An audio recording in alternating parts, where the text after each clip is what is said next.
വിവാദങ്ങൾക്കൊടുവിൽ DMK നേതാവ് K Ponmudi Tamil Nadu മന്ത്രിയായി വീണ്ടും സത്യപ്രതിജ്ഞ ചെയ്തു. സുപ്രീം കോടതിയുടെ കടുത്ത വിമർശനത്തിന് പിന്നാലെയാണ് പൊന്മുടിയെ സത്യപ്രതിജ്ഞയ്ക്ക് ക്ഷണിക്കാൻ ഗവർണർ RN രവി തയ്യാറായത്. ഏറെക്കാലമായി സർക്കാരുമായി അകന്നു നിന്ന ഗവർണർ ഇന്ന് മുഖ്യമന്ത്രി അടക്കമുള്ളവരുമായി സൗഹൃദ സംഭാഷണം നടത്തി. വിവരങ്ങളുമായി വിനീത വേണുവാണ് ചേരുന്നത്. വിനീത, ഏറെ വിവാദങ്ങൾക്കൊടുവിൽ പൊന്മുടി വീണ്ടും സത്യപ്രതിജ്ഞ ചെയ്തിരിക്കുകയാണ്. കൂടുതൽ വിവരം.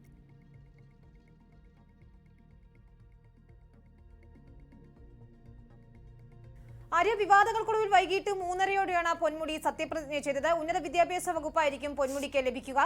നമുക്കറിയാം, വരവിൽ കവിഞ്ഞ സ്വത്ത് സമ്പാദിച്ചെന്ന കേസിൽ കഴിഞ്ഞ ഡിസംബറിൽ തടവ് ശിക്ഷ ലഭിച്ചതിനെ തുടർന്നായിരുന്നു പൊന്മുടിയുടെ മന്ത്രിസ്ഥാനം നഷ്ടപ്പെട്ടത്.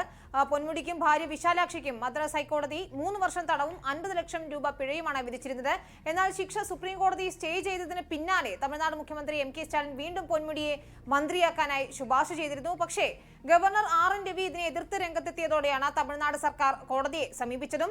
തമിഴ്നാട് സർക്കാരും ഗവർണർ RN രവിയും തമ്മിൽ രൂക്ഷമായ ഭിന്നത തുടരുന്നതിനിടെയായിരുന്നു പൊന്മുടിയുടെ വിഷയവും വലിയ തർക്കം വഴിവെച്ചത്. ഇന്നലെ സുപ്രീം കോടതി ഇക്കാര്യത്തിൽ രൂക്ഷ വിമർശനം ഉയർത്തുന്നതിന് പിന്നാലെയാണ് ഗവർണർ മയപ്പെട്ടത്. കേസ് സ്റ്റേ ചെയ്യുക മാത്രമാണ് കോടതി ചെയ്തതെന്നും കുറ്റവിമുക്തനാക്കിയിട്ടില്ല എന്നുമായിരുന്നു പൊന്മുടിയുടെ മന്ത്രിസ്ഥാനം നിഷേധിക്കാൻ ഗവർണർ ഉന്നയിച്ച കാരണം. എന്നാൽ മന്ത്രിയെ തിരിച്ചെടുക്കാനാകില്ലെന്ന് ഗവർണർക്ക് എങ്ങനെ പറയാനാകും എന്നതടക്കമുള്ള ചോദ്യങ്ങൾ, വലിയ വിമർശനങ്ങൾ ഇന്നലെ സുപ്രീം കോടതി ഉന്നയിക്കുകയും ചെയ്തിരുന്നു.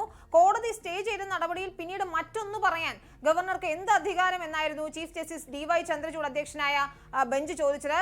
ഇക്കാര്യത്തിൽ തീരുമാനമെടുക്കാൻ ഗവർണർക്ക് ഇന്ന് വരെയാണ് സമയം നൽകിയിരുന്നത്.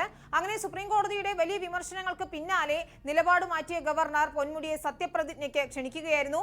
സർക്കാരുമായി ഏറെക്കാലം അകന്നു നിന്നിരുന്ന ഗവർണർ ഇന്ന് മുഖ്യമന്ത്രി MK സ്റ്റാലിൻ അടക്കമുള്ളവരുമായി സൗഹൃദ സംഭാഷണം നടത്തുന്നതും നമ്മൾ ദൃശ്യങ്ങളിൽ കണ്ടിരുന്നു.